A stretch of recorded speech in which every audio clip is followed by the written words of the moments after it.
Swayam Prabha. Digital India. Educated India.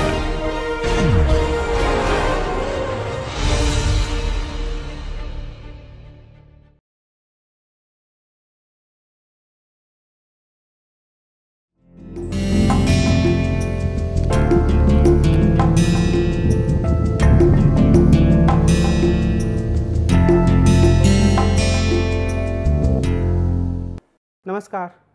भारतीय शासन एवं राजनीति से जुड़ी चर्चा के श्रृंखला में हमने अभी तक बहुत सारे विषयों की चर्चा की है, संवैधानिक प्रावधानों की चर्चा की है, आतंक विरोधी कानूनों के बारे में हम लोगों ने बातचीत की है, पंचायती राज के बारे में चर्चा की है। आज की इस चर्चा में मैं भारत की दलीय व्यवस्था के बारे में बातचीत करूँगा। मोटे तौर पर जब हम भारत में दलीय व्यवस्था की बात करेंगे तो उसमें आज मैं भारत की जो दलीय व्यवस्था है उसको ऐतिहासिक और सैद्धांतिक रूप से आपके सामने प्रस्तुत करने की कोशिश करूंगा और उसके बाद हम भारतीय राष्ट्रीय कांग्रेस, भारतीय जनता पार्टी, जनता दल से जुड़े हुए जो दल हैं वो, Bahujan Samaj party, communist party में से दो, सीपीआई और सीपीआईएम, और कुछ क्षेत्रीय दलों के बारे में अध्ययन करेंगे।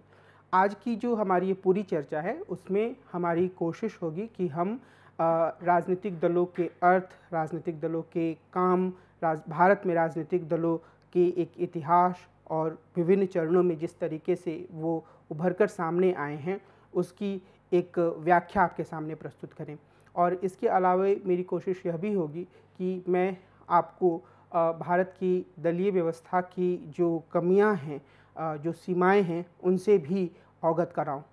जो एक महत्वपूर्ण बात है हमारी चर्चा में, जैसे मैंने आपको बताया कि इन्हीं सारी पहलुओं पर तो हम ध्यान देंगे और हम यह भी समझने की कोशिश करेंगे कि मौजूदा दौर में, खासतौर पर 2014 के बाद,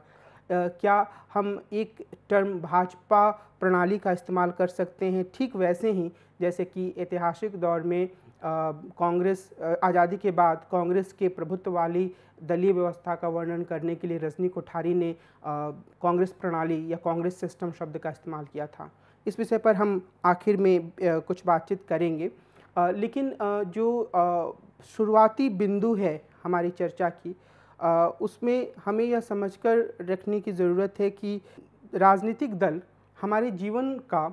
हमारे सामाजिक जीवन का, और हमारे से यहाँ तात्पर्य मैं मुख्य रूप से हिंदुस्तान की बात कह रहा हूँ, लेकिन दुनिया में जितने भी तरह के लोकतंत्र हैं उनके बारे में भी यह बात सच है कि ये जो राजनीतिक दल हैं वो हमारे जीवन का अभिन्न भाग बन चुके हैं। ऐसा लगता नहीं है कि हम किसी ऐसे दौर में भी रहे होंगे जहाँ कोई राजनीतिक दल नहीं होगा। अक्सर आस पड़ोस में रहने वाले लोग अलग अलग राजनीतिक दलों का समर्थन करते हैं। कई बार यह भी होता है कि एक परिवार के भीतर ही 2 लोग या 3 लोग अलग अलग राजनीतिक धाराओं से जुड़े होते हैं। और यह भी सच है कि हमारे देश में चुनाव होते रहते हैं। शायद ही कोई वक्त ऐसा हो जब देश में कहीं, देश के किसी भाग में चुनाव का माहौल ना हो। कहीं अगर विधानसभा का चुनाव हो रहा है और अगर विधानसभा का चुनाव नहीं हो रहा है तो फिर पंचायतों के, नगर पालिकाओं के अलग अलग राज्यों में चुनाव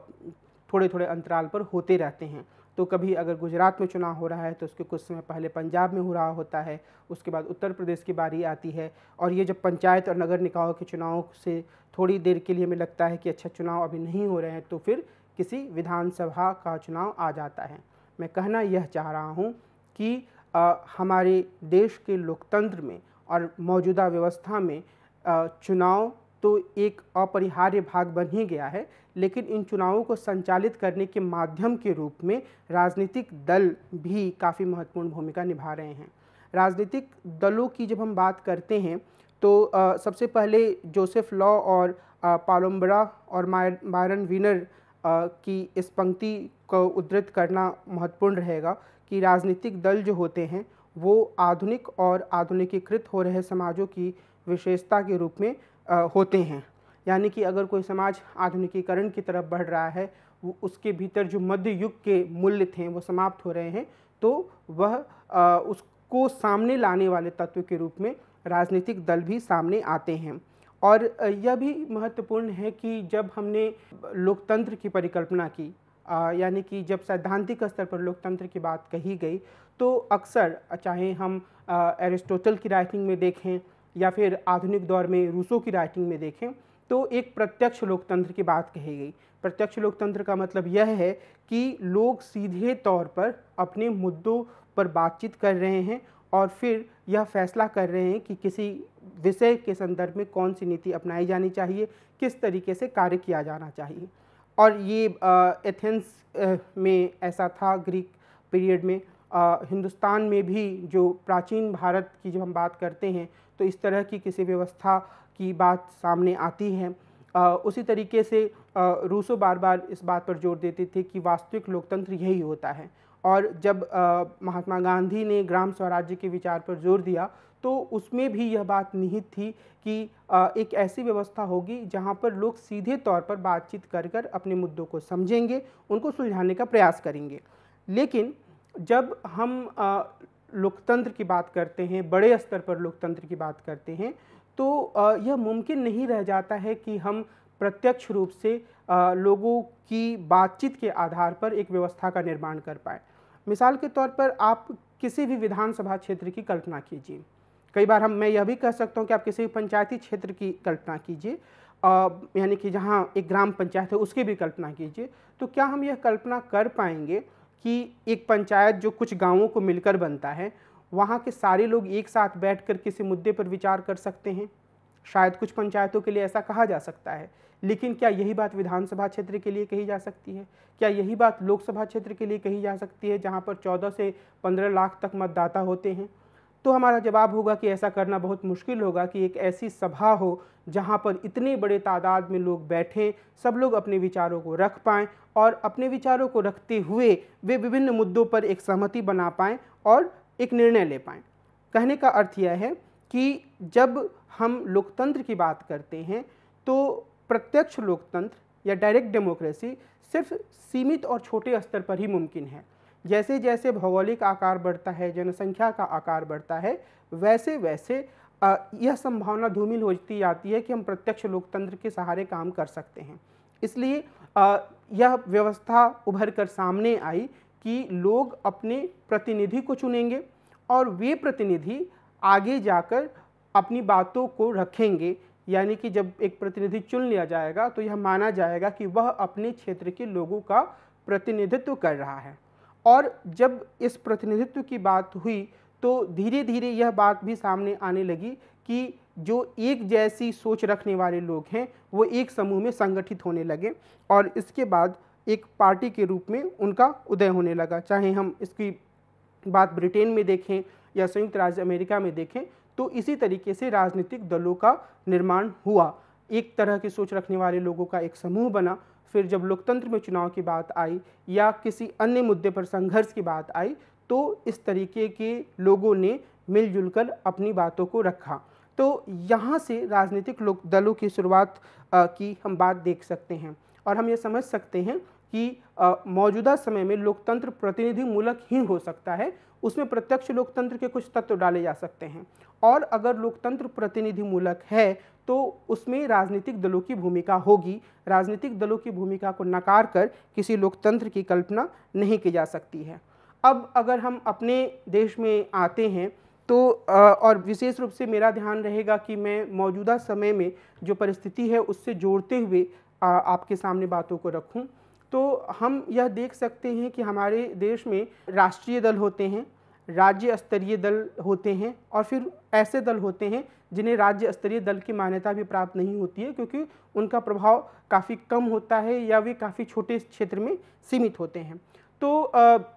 मैं राज्य स्तरीय दलों के बारे में अभी बात नहीं करूंगा, छोटे दलों की भी थोड़ी चर्चा करूंगा, लेकिन बहुत विस्तार से हम इसके बारे में एक अलग लेक्चर में बात करेंगे। मेरी यह कोशिश होगी कि मैं आपको एक समझ दूं कि आखिर हमारे देश में जो राष्ट्रीय दल जिन्हें कहा जाता है वे कौन होते हैं, वे किस आधार पर तय किए जाते हैं और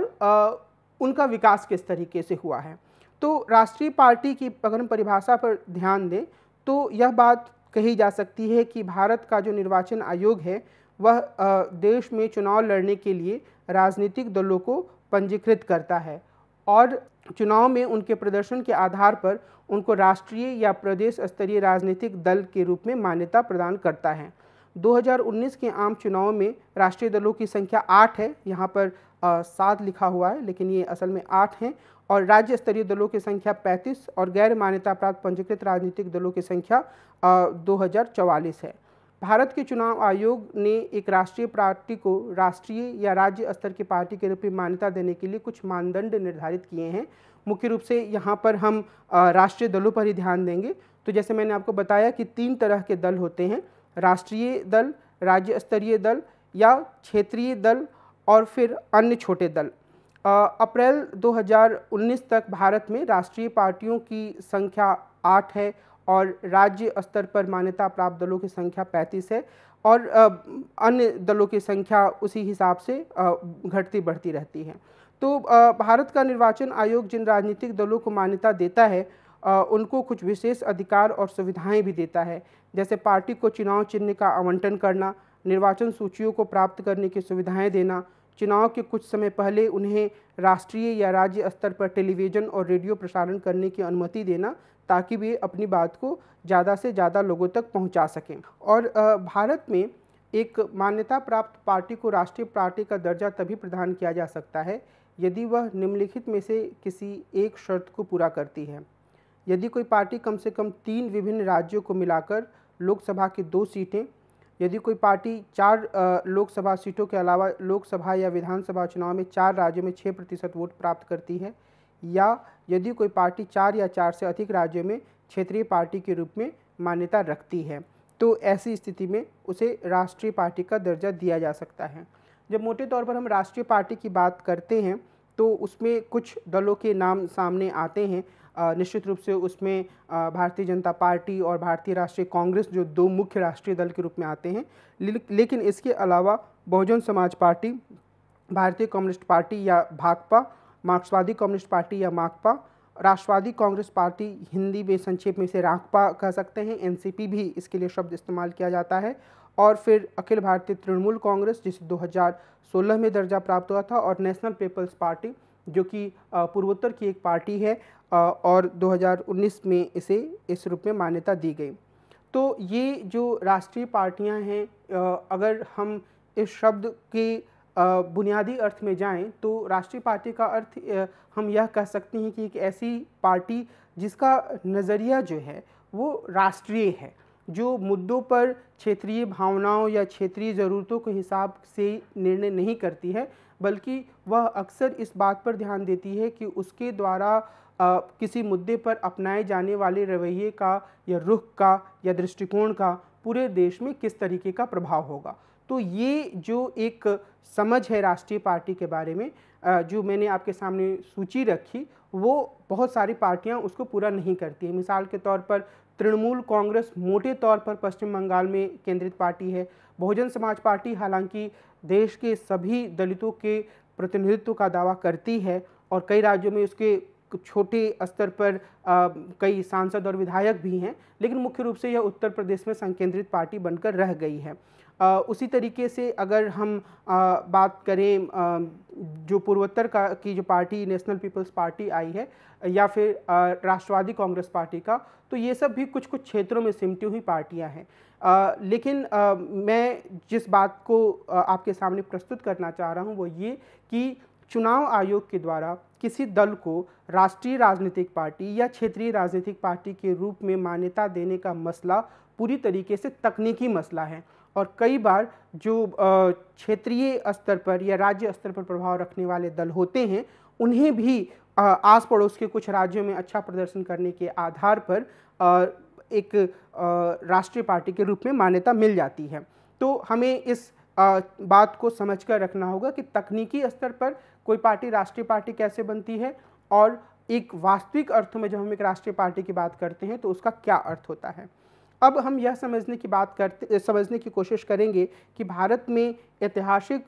रूप से राजनीतिक दलों का विकास कैसे हुआ। भारतीय संदर्भ में राजनीतिक दलों का उदय अंग्रेजों के शासनकाल में उदारवादी वायसराय लॉर्ड रिपन द्वारा स्थानीय स्वशासन की संस्थाओं की शुरुआत करने से हुआ। 1861 के बाद विभिन्न काउंसिल एक्ट्स के द्वारा प्रतिनिधित्व को धीरे धीरे बढ़ाया गया। इसी तरह 1909, 1919 और 1935 के भारत शासन अधिनियम द्वारा भी परिषदों और सभाओं में प्रतिनिधित्व को धीरे धीरे बढ़ाया गया। इससे राजनीतिक दलों का उदय और विस्तार हुआ। लेकिन भारत के संदर्भ में यह भी ध्यान रखने की आवश्यकता है कि आज़ादी के लिए चलने वाले जन आंदोलनों या विशिष्ट समुदायों के दावों का प्रतिनिधित्व करने के लिए भी राजनीतिक दल उभरकर सामने आए। एमपी सिंह और रेखा सक्सेना, एमपी सिंह दिल्ली विश्वविद्यालय के पूर्व प्रोफेसर हैं और रेखा सक्सेना वहाँ अभी प्रोफेसर हैं। दोनों ने भारतीय राजनीति के संदर्भ में, खासतौर पर संघीय राजनीति के संदर्भ में उल्लेखनीय काम किया है। तो उन्होंने भारत में जो राजनीतिक दल हैं उनके विकास को 5 चरणों में बांटा है। पहला चरण आंदोलन दल व्यवस्था के रूप में है और उसके बाद सबसे पहले मैं आपको एक बार इन विभिन्न चरणों के शीर्षक या उनके नाम के बारे में बता देता हूँ, फिर मैं इसका वर्णन करूँगा। तो पहला चरण आंदोलन दल व्यवस्था है, जिसे वो 1920 से 1947 तक रखते हैं। रजनी कोठारी द्वारा वर्णित कांग्रेस प्रणाली इसका भाग बन जाती है, जिसकी हम चर्चा करेंगे। और दूसरा चरण, जो जन आंदोलन का चरण है, उसके बाद जो दूसरा चरण होगा वो रजनी कोठारी द्वारा वर्णित कांग्रेस प्रणाली होगी, जो कि नेहरू के दौर को मुख्य रूप से सामने रखती है। तीसरे चरण में हम इंदिरा गांधी की कांग्रेस और जयप्रकाश नारायण के बीच का जो टकराव का दौर है उसको देखेंगे। फिर 80 का दशक है और उसके बाद जो 5वें स्तर पर जो आएगा वो अल्पसंख्यक सरकारों का दौर आएगा। तो हम इन सभी पहलुओं को धीरे धीरे देखकर समझने की कोशिश करेंगे कि कैसे इन पांचों दौरों में राजनीतिक दलों का उभार हुआ। एक अन्य पहलू है जो कि 1990 के बाद जिस तरीके से हमारे देश में दलीय व्यवस्था सामने आई, उसका वर्णन करने के लिए सुहास पलसेकर और योगेंद्र यादव ने और बाद में केसी सूरी ने भी उसमें काफ़ी योगदान दिया। इन लोगों ने मिलकर एक पोस्ट कांग्रेस पॉलिटी शब्दावली का इस्तेमाल किया है। तो हम उसे भी समझने की कोशिश करेंगे कि उसका क्या अर्थ है। और उसके बाद एक जो महत्वपूर्ण सवाल बचता है कि पिछले 7 सालों में जिस तरीके से भारतीय जनता पार्टी के प्रभाव का विस्तार हुआ है, तो क्या हम एक भाजपा प्रणाली की बात कर सकते हैं। तो हम इन सभी मुद्दों पे धीरे धीरे करके आएंगे। लेकिन अगर हम जो पहली एक स्थिति है आंदोलन दल व्यवस्था, उस पर ध्यान केंद्रित करें तो हम यह पाएंगे कि जो भारतीय राष्ट्रीय कांग्रेस, मुस्लिम लीग, हिंदू महासभा, ये सभी किसी विशेष हित के प्रतिनिधित्व का दावा करते रहे हैं। और इन सभी में अगर हम भारतीय राष्ट्रीय कांग्रेस के इतिहास को देखें तो उसमें महात्मा गांधी के आने के बाद एक उसको जनता से ज़्यादा जोड़ने की कोशिश की गई और भारतीय राष्ट्रीय कांग्रेस ने यह दावा किया कि वह हिंदुस्तान के सभी समूहों का प्रतिनिधित्व करती है। और महात्मा गांधी के नेतृत्व में कई आंदोलन भी चले जिसके आधार पर यह कोशिश की गई कि एक ऐसी व्यवस्था सामने आए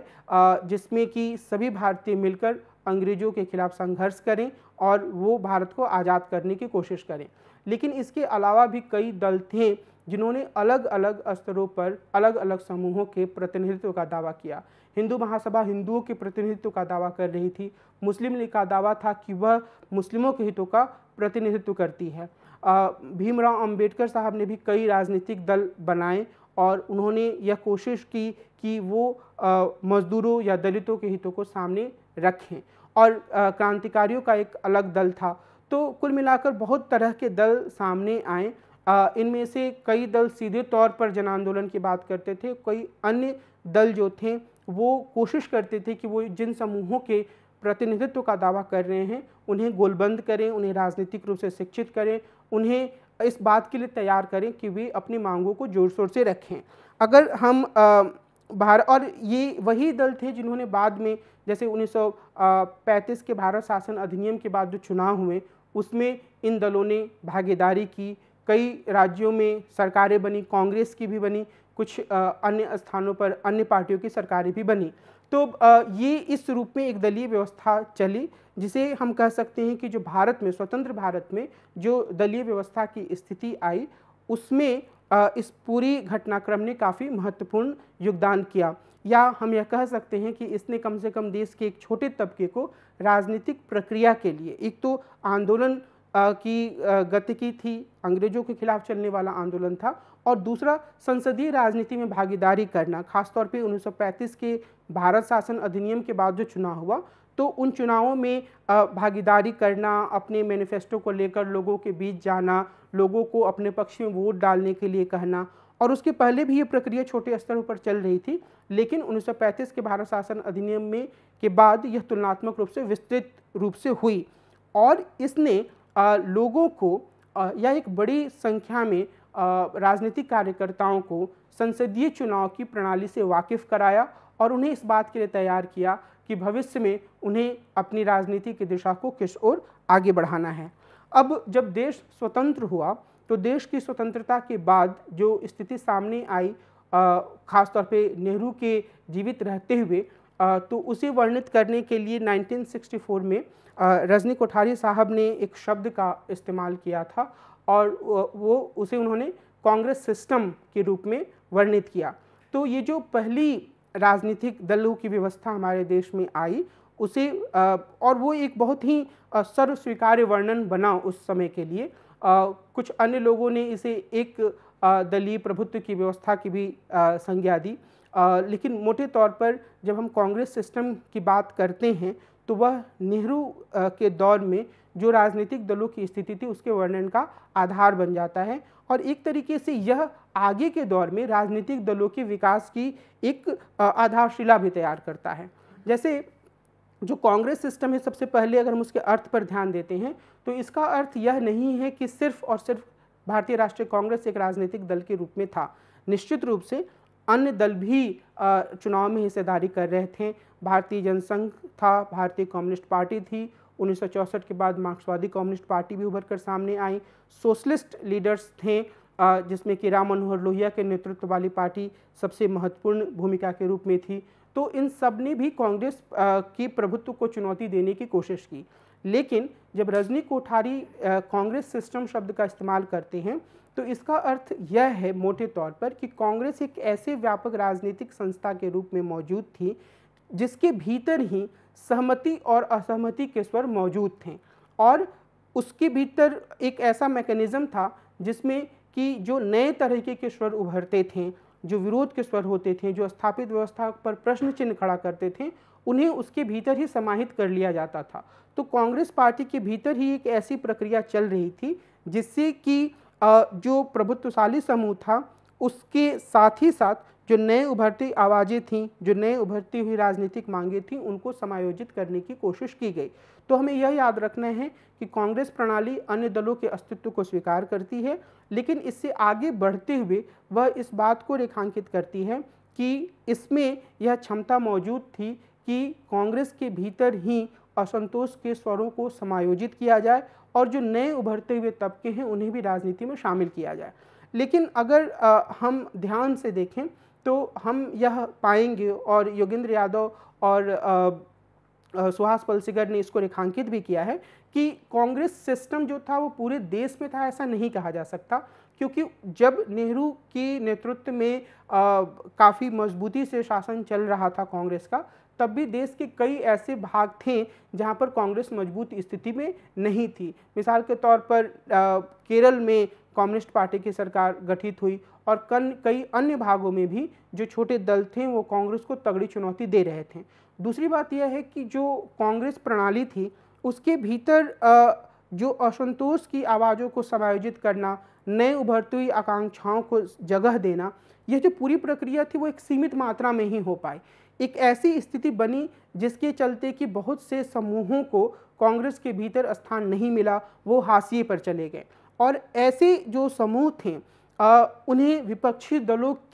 का एक तरीके से साथ मिला। अगर हम डॉक्टर राम मनोहर लोहिया की राजनीति को इस दौर में देखें, जब नेहरू का वर्चस्व था, जब वो समाजवाद की बात कर रहे थे, जब वो देश को एक आर्थिक विकास की दिशा में ले जाने की बात कर रहे थे, उस समय राम मनोहर लोहिया ने लगातार गैर कांग्रेसवाद का नारा दिया, और उन्होंने यह कहा कि जिस तरीके से कांग्रेस का वर्चस्व है उससे इस देश के लोकतंत्र को भी खतरा हो सकता है, और ज़रूरी यह है कि जो विपक्षी दल हैं वो एक गैर कांग्रेसवादी विकल्प प्रस्तुत करें। तो इसके कारण से कई चुनावों के बाद तक 1967 आते आते तक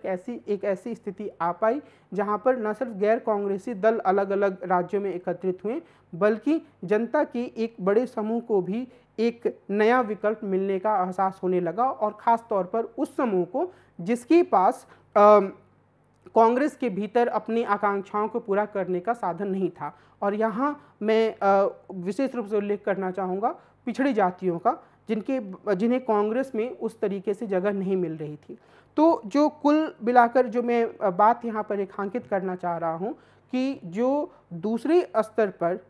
और हम कह सकते हैं कि स्वतंत्र भारत में पहले स्तर पर जो एक राजनीतिक दलों की व्यवस्था राष्ट्रीय स्तर पर उभर कर सामने आई, उसका वर्णन करने का एक महत्वपूर्ण साधन कांग्रेस प्रणाली शब्द है या कांग्रेस सिस्टम शब्द है। और इस पूरी अवधारणा को रजनी कोठारी ने प्रस्तुत किया। हमने इसकी कुछ तत्वों की बात की, हमने इसकी सीमाओं की बात की, और हमने यह भी रेखांकित करने की कोशिश की कि कैसे खुद इस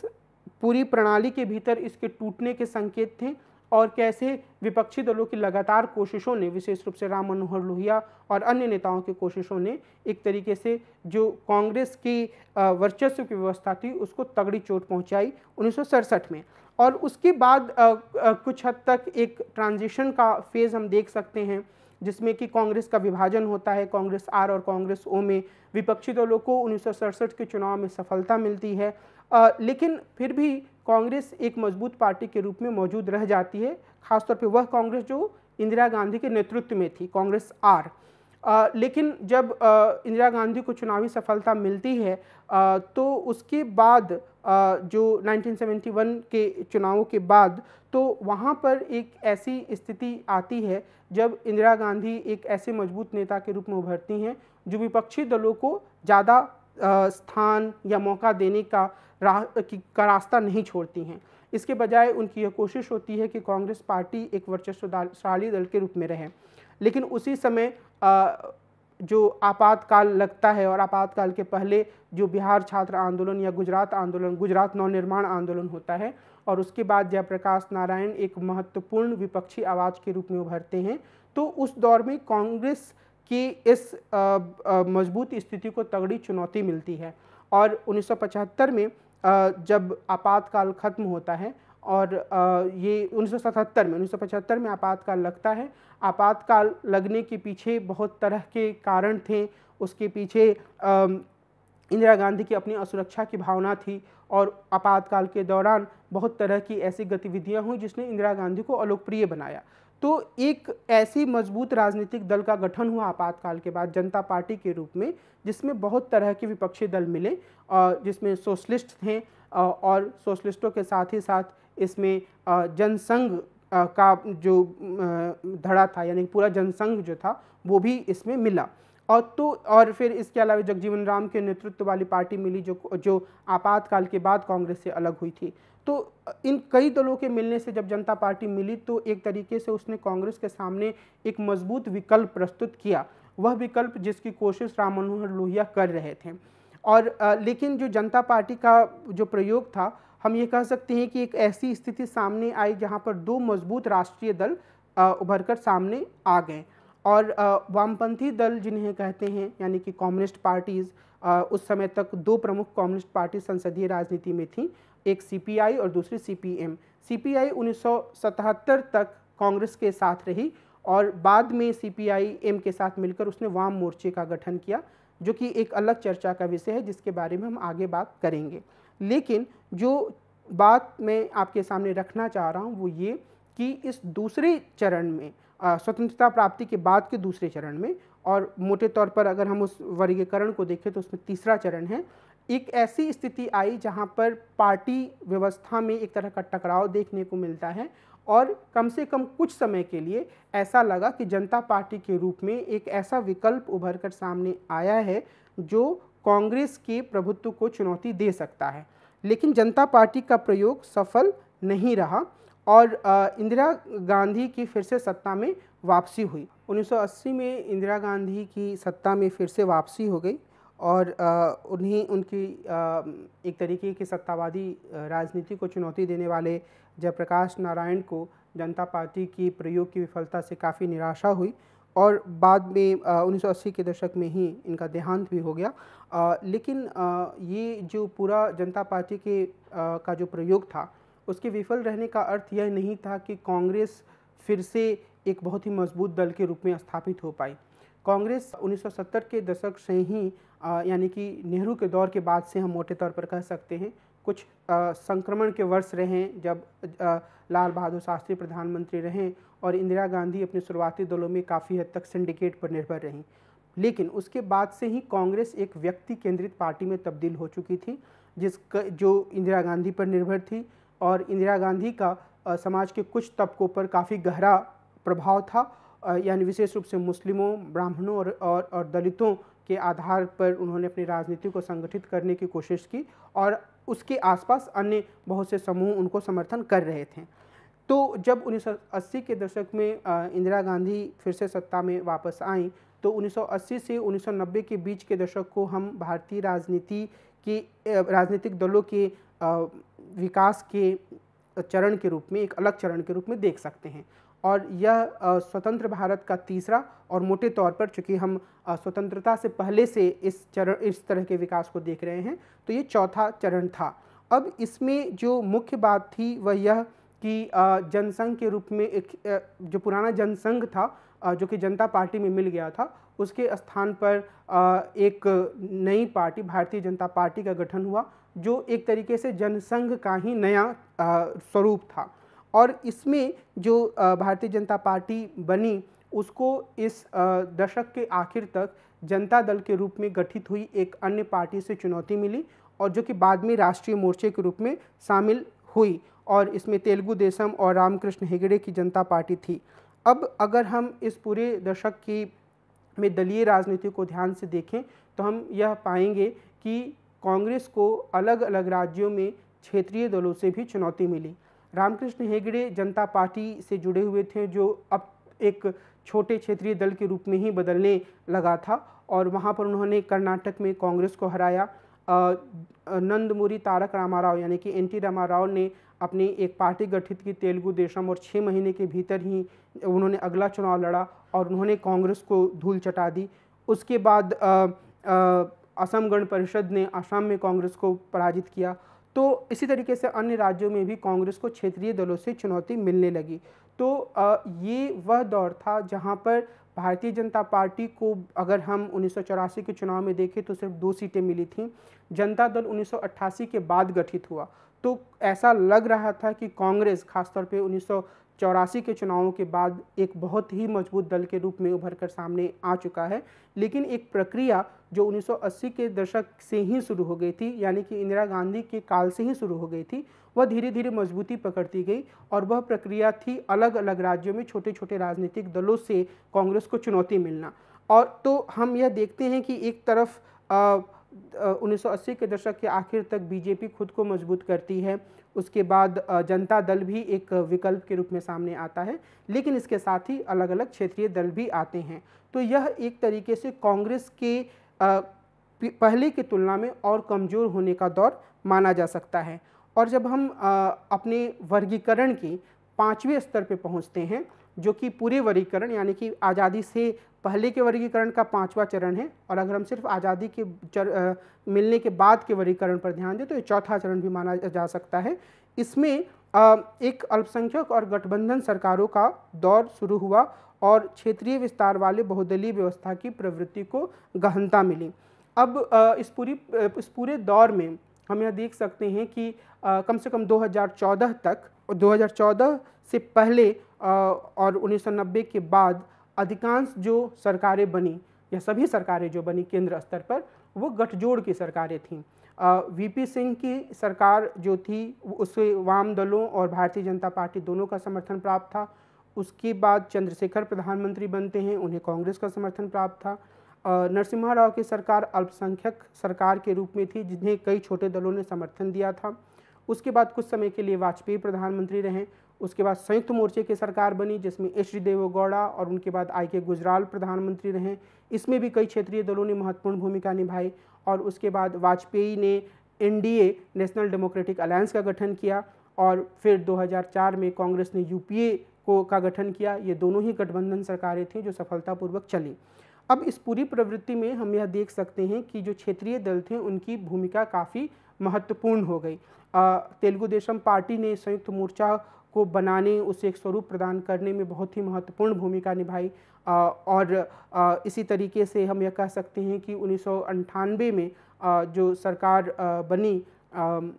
वो सरकार काफ़ी हद तक अन्ना द्रमुक या AIADMK के समर्थन पर निर्भर रही, और वो सरकार का पतन भी उसी कारण से हुआ क्योंकि AIADMK ने अपना समर्थन वापस ले लिया। जो जॉर्ज फर्नांडिस या अकाली दल इस तरीके के, यानी जॉर्ज फर्नांडिस की समता पार्टी और अकाली दल एक दल के रूप में, या शिवसेना, इसने NDA को एक स्वरूप देने में, उसे एक निश्चित आकार देने में बहुत महत्वपूर्ण भूमिका निभाई। जब यूपीए की सरकार बनी तो उसमें लालू प्रसाद यादव के नेतृत्व वाले राष्ट्रीय जनता दल और अन्य कई दलों की बहुत ही महत्वपूर्ण भूमिका रही। उसमें CPIM भी है जो कि एक राष्ट्रीय दल के रूप में है, लेकिन मोटे तौर पर यह गठबंधन की सरकार थी जिसमें कई छोटे छोटे दलों ने अपना समर्थन दिया था। NDA के सरकार के साथ तृणमूल कांग्रेस जुड़ी रही, बाद में यूपीए के साथ भी इसका एक तरह का गठजोड़ हुआ। मैं कहना यह चाह रहा हूँ कि अलग अलग राज्यों में जनता दल के टूटने के कारण इस दौर में छोटे छोटे कई दल उभर कर सामने आए, चाहे वो समाजवादी पार्टी हो, चाहे वो राष्ट्रीय जनता दल हो, या समता पार्टी जो बाद में जनता दल यूनाइटेड के रूप में सामने आया, या जनता दल सेकुलर जिसका प्रभाव कर्नाटक में था, या बीजू जनता दल जिसका प्रभाव सिर्फ उड़ीसा तक था। तो एक ये कि क्षेत्रीय दलों का प्रभाव काफ़ी बढ़ा, और दूसरे स्तर पर कांग्रेस कमज़ोर हुई क्योंकि कांग्रेस से अलग होकर भी कुछ क्षेत्रीय दल बने। ऐसे कुछ क्षेत्रीय दल दीर्घकालिक रूप से रहे, जैसे तृणमूल कांग्रेस जो कि 90 के दशक में गठित हुई ममता बनर्जी के कांग्रेस से अलग होने के कारण, GK मूपनार के कांग्रेस से अलग होने के कारण तमिल मनीला कांग्रेस गठित हुई थी, जिसने एक चुनाव में तो काफ़ी सफलता प्राप्त की, पर धीरे धीरे इसका प्रभाव खत्म होते गया और फिर ये इसका कांग्रेस में विलय हो गया। तो कांग्रेस कई राज्यों में कमज़ोर हुई, और फिर राष्ट्रीय दल जो थे वो काफ़ी हद तक क्षेत्रीय दलों के सहयोग के आधार पर अपने आप को मजबूती से सामने लाने लगे। यानी कि गठबंधन सरकारों का एक ऐसा दौर आया जिसने स्थिरता प्राप्त की। वाजपेयी एक ऐसे नेता के रूप में उभरे जिन्हें कई क्षेत्रीय दलों का समर्थन हासिल था। ये क्षेत्रीय दल कुछ हद तक दबाव डाल पाते थे NDA गवर्नमेंट पर, लेकिन उसके अस्तित्व को खतरा पूरी तरीके से पैदा कम से कम 1999 से 2004 के दौर में ये नहीं कर पाए, और बाद में यूपीए की सरकार भी इसी तरीके से चली। तो हमें जो चीज़ ध्यान में रखने की ज़रूरत है वह यह एक वर्णन के रूप में कि 1990 के दशक के बाद क्षेत्रीय दलों का विस्तार हुआ, इनके प्रभाव में वृद्धि हुई, कांग्रेस तुलनात्मक रूप से कमज़ोर हुई, भाजपा मजबूत हुई, और कुछ चुनाव में कांग्रेस को भी सफलता मिली। लेकिन इन दोनों में से कोई भी दल 2014 के पहले इस स्थिति में नहीं आ पाया कि वह क्षेत्रीय दलों की भूमिका को, उनके प्रभाव को पूरी तरीके से नकार सके, बल्कि इन दलों ने इन क्षेत्रीय दलों को साथ लेकर सरकार बनाने और चलाने की कोशिश की। अब एक महत्वपूर्ण बात की तरफ मैं आपका ध्यान आकृष्ट करना चाहता हूं, और वह यह है कि यह इस दौर की, यानी कि 1990 के बाद की राजनीतिक दलों की व्यवस्था को, हालांकि वो इसकी शुरुआत 1980 के दशक से ही मानते हैं, इस पूरी व्यवस्था को वर्णित करने के लिए सुहास पलसीकर, योगेंद्र यादव और KC सूरी ने पोस्ट कांग्रेस पॉलिटिक्स शब्द का इस्तेमाल किया है, और उन्होंने यह वर्णन मुख्य रूप से 2014 तक की स्थिति के बारे में ही किया है। बाद में 2014 के बाद भी सुहास पलसीकर ने इसे एक तरीके से पोस्ट कांग्रेस पॉलिटी की कॉन्टिन्यूटी के रूप में दिखाने की कोशिश की, लेकिन निश्चित रूप से यह जो पूरी पोस्ट कांग्रेस पॉलिटी की अवधारणा जिन चीज़ों पर जोर देती है, भारतीय जनता पार्टी का उभार उसको एक तरीके से खारिज करता है। तो जो हम समझने की अभी कोशिश करेंगे कि पोस्ट कांग्रेस पॉलिटी का क्या अर्थ है, तो इसके अनुसार इसकी कुछ विशेष अस्थायी किस्म की विशेषताएं हैं। पहला, मतदाताओं के लिए संसदीय चुनाव में मतदान का फैसला करने के लिए राज्य सरकार सबसे प्रमुख कसौटी बनी रही। इसका अर्थ यह है कि राष्ट्रीय स्तर पर कोई ऐसा नेतृत्व उभर कर सामने नहीं आया जो पूरी तरह राजनीति को अपने लिए जनमत संग्रह में तब्दील कर दे, और इसमें यह माना गया कि जो भी चुनाव हुआ उन चुनावों में क्षेत्रीय दलों के नेतृत्व की काफ़ी बड़ी भूमिका रही, और कोई भी एक ऐसा नेतृत्व नहीं उभर कर आया राष्ट्रीय स्तर पर जो क्षेत्रीय दलों को अप्रासंगिक कर दे। हालांकि इसमें भी हम यह देख सकते हैं कि कुछ समय के लिए जब अटल बिहारी वाजपेयी प्रधानमंत्री थे तो वो एक बहुत मजबूत नेता के रूप में उभरे थे, जिनकी काफ़ी लोकप्रियता भी थी। सोनिया गांधी की भी लोकप्रियता थी, लेकिन जो मुख्य बात यहाँ पर है वो ये कि भाजपा उदाहरण के तौर पर देश के सभी भागों में उस समय मौजूद नहीं थी। सोनिया गांधी के नेतृत्व वाले कांग्रेस पार्टी की हालत भी काफ़ी स्थानों पर कमज़ोर थी और लोकप्रियता के मामले में सोनिया गांधी वाजपेयी से कमतर ही थी। तो ये दोनों मजबूत नेता के रूप में अपने अपने समय में उभरे, लेकिन चुनाव ये अपने प्रभाव के आधार पर एक दिशा में मोड़ देने में पूरे देश में समर्थ नहीं हुए। वाजपेयी उदाहरण के तौर पर उत्तर भारत के राज्यों में ऐसा कर पाने में समर्थ थे, लेकिन वो दक्षिण भारत में या पश्चिम बंगाल में या पूर्वोत्तर में इस स्थिति में नहीं थे। तो ये जो पहली विशेषता है जिसका की वर्णन पोस्ट कांग्रेस पॉलिटी में किया जा रहा है वो यही कि अब राष्ट्रीय स्तर पर एक ऐसा कोई नेतृत्व नहीं रहा जो पूरे देश में चुनाव को अपने आधार पर, अपने व्यक्तित्व के आधार पर एक दिशा दे सके। और दूसरा कि इसमें क्षेत्रीय दल मजबूती से उभरे। संघीय स्तर पर ये दूसरी विशेषता है। संघीय स्तर पर कांग्रेस और भाजपा के नेतृत्व में दो बड़े गठबंधन होने के बावजूद राज्य स्तर के चुनावी परिदृश्य में बहुदलीय प्रतियोगिता का अस्तित्व बना रहा। तथाकथित क्षेत्रीय दलों के मत प्रतिशत तकरीबन अस्थायी बने रहे, लेकिन केंद्र सरकार के निर्माण में उनका प्रभाव काफ़ी सीमित रहा। विशेष रूप से जैसे मैंने आपको बताया कि एनडीए और यूपीए का गठन होने के बाद इनकी स्थिति, क्षेत्रीय दलों की स्थिति इतनी मजबूत नहीं रह गई कि वो इस बात को तय कर पाएँ कि प्रधानमंत्री कौन बनेगा। यह तय करने का अधिकार राष्ट्रीय दलों ने अपने पास ही रखा। ज़्यादा से ज़्यादा इन क्षेत्रीय दलों ने यह मांग रखी कि उन्हें एक विशेष मंत्रालय दिया जाए। उनकी इस मांग को स्वीकार भी किया गया, लेकिन वो उस स्थिति में नहीं रहे जैसा कि संयुक्त मोर्चे के समय में थे कि वो पूरी तरीके से सरकार को गिरा दें, क्योंकि इतने ज़्यादा दल थे कि अगर एक छोटा सा दल यह तय करता था कि वो अब सरकार को समर्थन नहीं देगा, तब भी सरकार की स्थिति पर कोई नकारात्मक प्रभाव नहीं पड़ता था।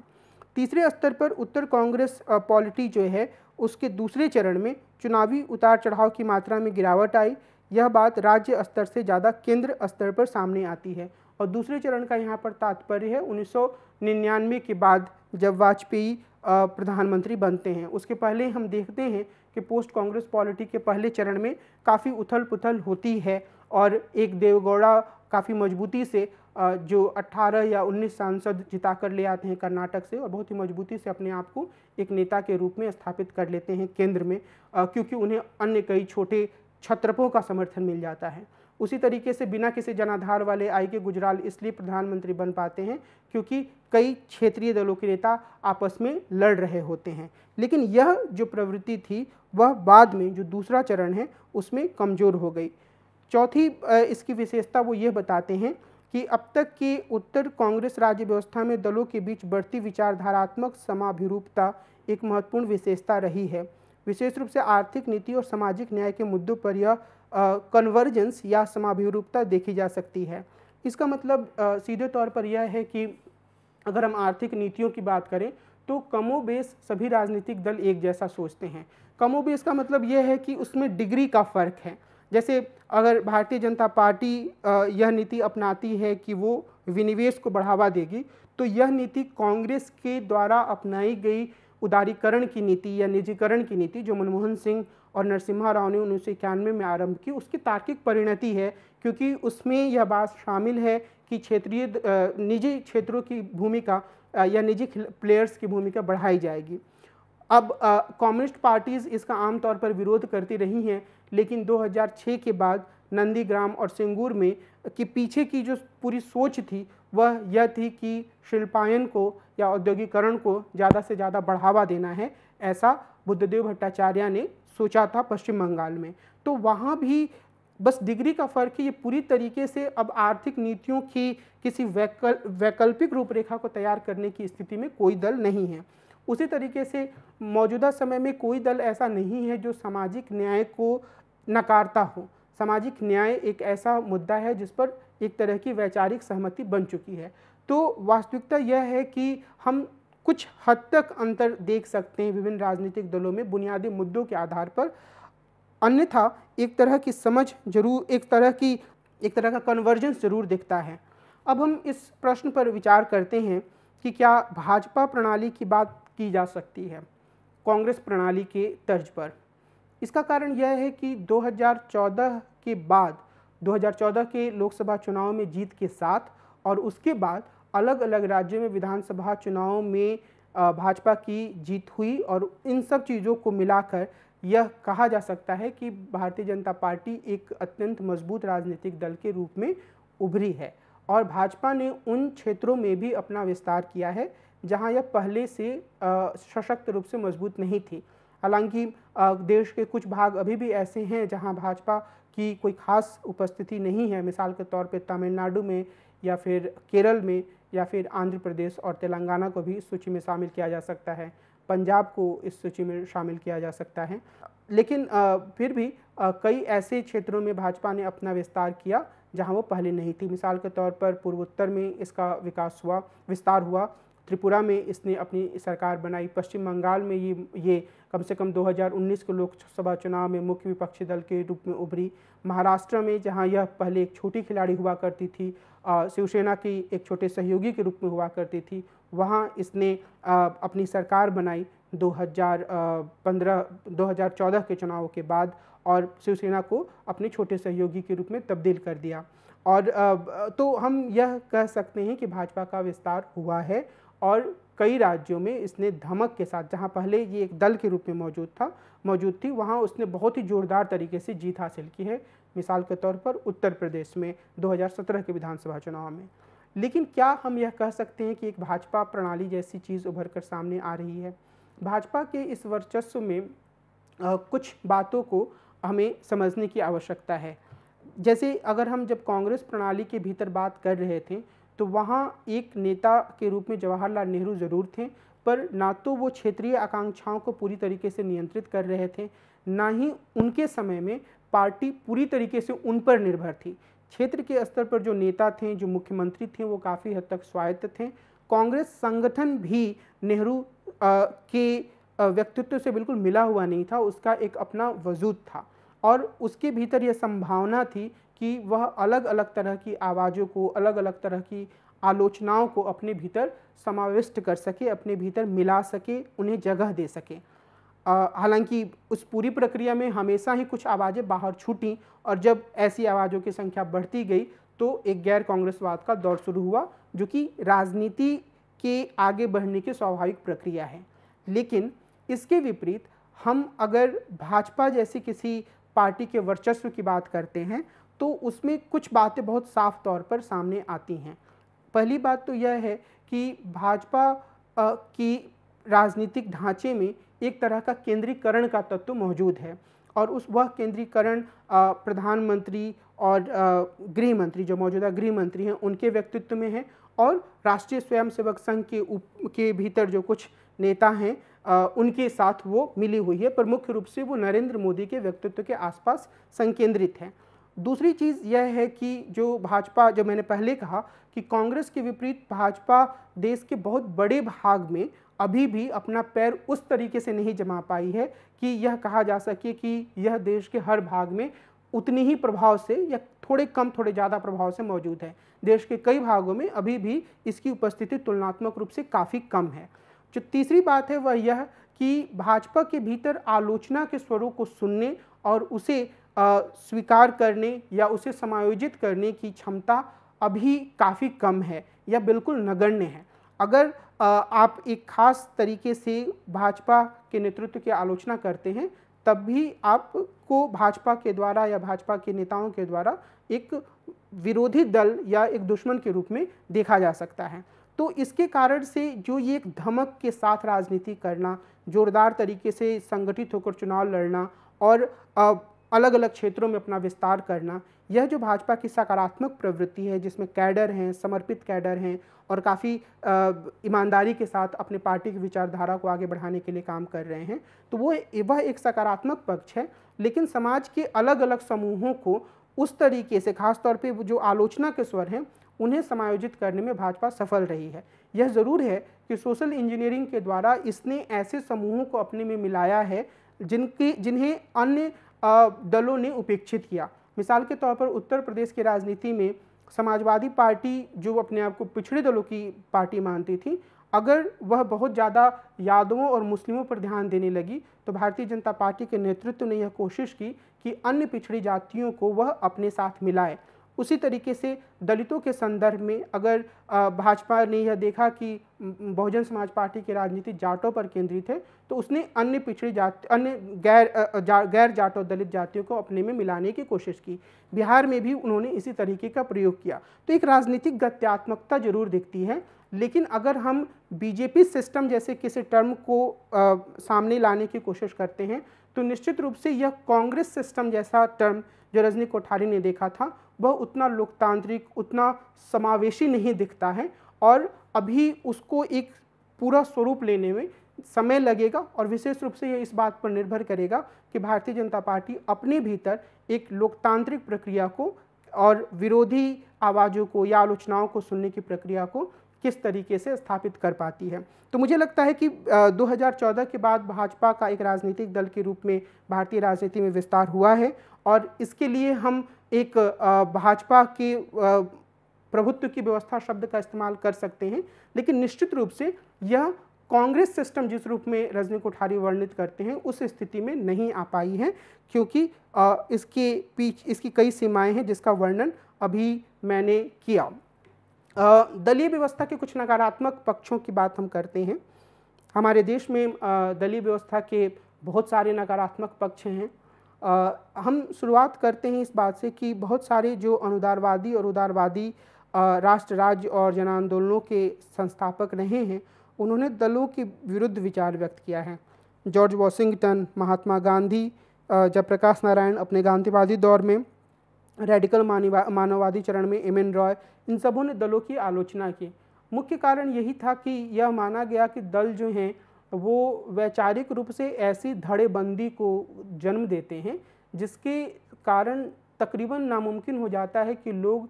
कुछ साझे बिंदुओं पर एक दूसरे के साथ खुद को जोड़ पाएँ। इसके बजाय होता यह है कि अलग अलग राजनीतिक दलों के समर्थक के रूप में लोग अपनी मोर्चाबंदी कर लेते हैं, और जो व्यक्ति उनके दल से जुड़ा हुआ नहीं होता है उसे वह बिल्कुल ही अपने से अलग मानने लगते हैं, अपने विरोधी और कई बार दुश्मन के रूप में उसको देखने लगते हैं, जिसके कारण से समाज के विकास के लिए, समाज को एक नई दिशा देने के लिए, अलग अलग समस्याओं के समाधान के लिए जो एक साझापन होना चाहिए, जो एक आपसी समझ होनी चाहिए, उसका अस्तित्व नहीं रहता है। तो ये मैंने एक मोटी बात कही। जयप्रकाश नारायण इसको अलग रूप में देखते हैं, उन्होंने भी नॉन पार्टी पॉलिटिक्स की बात की थी, और महात्मा गांधी ग्राम स्वराज्य पर जोर देते हैं, जहाँ पर वो सतत संवाद से एक ऐसा आधार बनाने की कोशिश करने की पर जोर देते हैं जिससे लोग एक सामुदायिक जीवन की तरफ आगे बढ़ पाएँ। और यह तो जैसे मैंने पहले कहा कि इसकी आलोचना इसलिए की जाती है क्योंकि यह राजनीतिक समुदाय की एक जो ऑर्गेनिक यूनिटी होती है उसको विखंडित करता है। दूसरी जो इसमें बात है वह यह कि भारत की दलीय व्यवस्था में परिवारवाद और वंशवाद की छाया साफ तौर पर देखी जा सकती है। कुछ हद तक अगर हम कम्युनिस्ट पार्टियों को छोड़ दें तो तकरीबन सारे दलों में यह बीमारी कम या ज़्यादा स्तर पर मौजूद है। भारतीय जनता पार्टी का भी यह दावा रहा है कि वह परिवारवाद से काफ़ी मुक्त है, लेकिन सिर्फ यह कहा जा सकता है कि भारतीय जनता पार्टी में सर्वोच्च स्तर पर उस तरीके से एक ही परिवार से जुड़े हुए सदस्य नहीं हैं। अन्यथा भारतीय जनता पार्टी में केंद्रीय स्तर के नेताओं के पुत्रों की एक पूरी फौज है, राज्य स्तर के नेताओं के परिवार के लोग भी काफ़ी सक्रिय हैं। कांग्रेस पार्टी तो निश्चित रूप से इस बीमारी से पीड़ित हैं ही, क्योंकि वहाँ जो नेहरू गांधी परिवार है उस पर बहुत ज़्यादा निर्भरता है। इसके अलावा भी कांग्रेस पार्टी के अंदर जो बहुत सारे युवा किस्म के नेता दिखते हैं वो असल में उन परिवारों की विरासत को संभाल रहे हैं जो परिवार पहले एक प्रमुख नेता दे चुके हैं कांग्रेस पार्टी को या देश को। तो ये परिवारवाद की समस्या कांग्रेस पार्टी में भी मौजूद है। जो क्षेत्रीय दल हैं चाहे हम नाम उठाकर देख सकते हैं, कोई भी क्षेत्रीय दल हो, सिर्फ अपवाद के इक्का दुक्का दल मिलेंगे जो कि परिवार की प्राइवेट प्रॉपर्टी की तरह काम नहीं कर रहे हों। अगर हम समाजवादी पार्टी की बात करें, बहुजन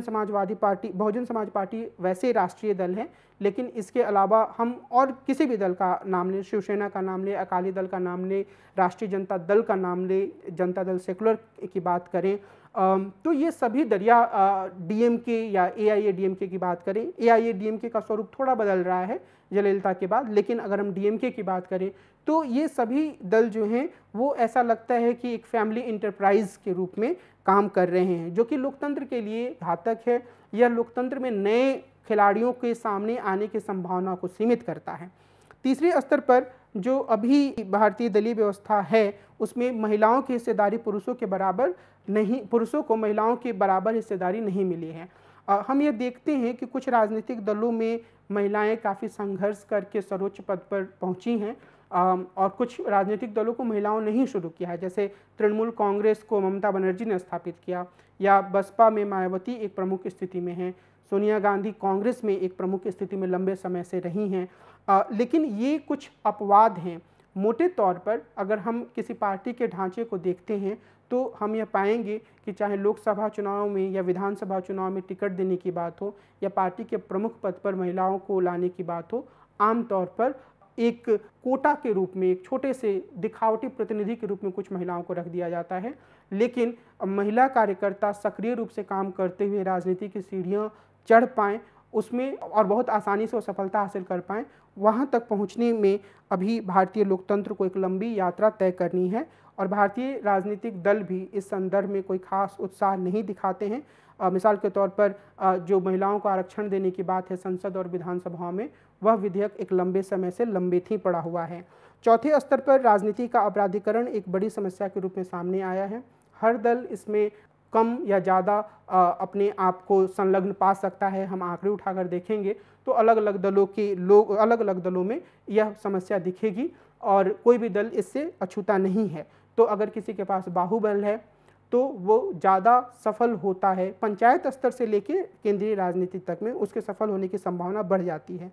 पांचवें स्तर पर जो वित्त का स्रोत है वह ज़्यादा स्पष्ट नहीं है और उसके कारण भ्रष्टाचार को बढ़ावा मिलता है। जो ज़्यादा बड़े राजनीतिक दल होते हैं वो ज़्यादा वित्त, ज़्यादा पैसा ला पाते हैं। जो छोटे राजनीतिक दल होते हैं उनके, या जो निर्दलीय चुनाव लड़ते हैं या जो नए राजनीतिक दल को बनाते हैं, उनकी स्थिति खासी दुर्बल होती है और इससे जो लोकतंत्र का जो पूरा खेल है वह एक बराबरी का खेल नहीं रहता है, बल्कि जिसके पास ज़्यादा आर्थिक संसाधन है वो ज़्यादा मजबूती से अपने दांव को चल पाता है और ये निश्चित रूप से लोकतंत्र के लिए एक खतरनाक स्थिति है। इसके अलावा एक दल बदल की प्रवृत्ति भी हमारे देश के लोकतंत्र में मौजूद है। दल बदल की प्रवृत्ति को से निपटने के लिए दल बदल विरोधी कानून बनाए गए, उसे सख्त बनाया गया, लेकिन हर बार उससे निकलने का रास्ता उन लोगों को मिल जाता है जो कि दल बदल करना चाहते हैं या दल बदल करवाना चाहते हैं। और यह इसलिए एक बहुत ही खतरनाक स्थिति है क्योंकि बहुत बार, और हाल के समय में भी हम इसे देख सकते हैं कि एक राजनीतिक दल चुनाव हार जाता है लेकिन उसके बाद तिकड़म करके और बहुत साफ तौर पर ये सबको पता होता है कि वहाँ पैसे का खेल है, मीडिया में भी लोगों को पता होता है और आम जनता को भी इस बात की समझ होती है, लेकिन यह एक बहुत बड़ा मुद्दा नहीं बन पाता है। तो अगर हम इस चीज़ को देखेंगे कि कितनी सरकारें पिछले 10 सालों में या 15 सालों में दल बदल के कारण गिरी हैं, तो हमें इस बात का एहसास होगा कि यह संख्या काफ़ी ज़्यादा है और यह असल में लोकतंत्र का एक माहौल बनाने की तरह है, क्योंकि जब जनता किसी और को वोट देती है और उस पार्टी को, उसके कार्यक्रमों को वोट देती है, तो यह अपने आप में बड़ा अजीब होता है कि कुछ सांसद, मोटे तौर पर कुछ विधायक जो होते हैं, सांसदों के मामले में यह संख्या कम है या ऐसी घटनाएं कम होती हैं, पर कुछ विधायक पैसे को लेकर या पद के लालच को लेकर या भ्रष्टाचार से खुद को बचाने के लिए इन सब बातों के कारण दल बदल कर लेते हैं। तो यह एक तरीके से लोकतंत्र की मूल भावना के विपरीत है। अंत में मैं इस बात को कहना चाहूँगा कि आगे हम अलग अलग राजनीतिक दलों पर ध्यान केंद्रित करेंगे, लेकिन हम जब भारत में राजनीतिक दलों की बात जो मैंने अभी की, वह मुख्य रूप से राष्ट्रीय राजनीतिक दलों की यात्रा के बारे में बातचीत थी और मैंने आपको यह बताने की कोशिश की कि ऐतिहासिक रूप से हम भारत में राजनीतिक दलों की यात्रा को कैसे समझ सकते हैं, राष्ट्रीय राजनीतिक दलों में किन्हें शामिल किया जा सकता है, यह भी मैंने आपको बताया। और इसके अलावा हमने इस बात पर ध्यान केंद्रित किया कि क्या वर्तमान दौर को में हम किसी बीजेपी सिस्टम जैसे शब्द के बारे में, शब्दावली के बारे में विचार कर सकते हैं। और हमने इस बात पर भी ध्यान केंद्रित किया कि भारत में दलीय व्यवस्था की कुछ बुनियादी खामियां क्या हैं। मुझे ये उम्मीद है कि इस पूरी चर्चा से आप भारत में राजनीतिक दलों की स्थिति, उनके महत्व और उनकी सीमाओं के बारे में एक समझ बना पाए होंगे और आगे आप इस विषय से जुड़े हुए अन्य लिटरेचर या अन्य साहित्य, अन्य लेखों और अन्य पुस्तकों को पढ़ेंगे और आप अपने ज्ञान का और विस्तार करेंगे। हम अगले एपिसोड में एक अलग राजनीतिक दल के बारे में थोड़े विस्तार से चर्चा करेंगे। नमस्कार।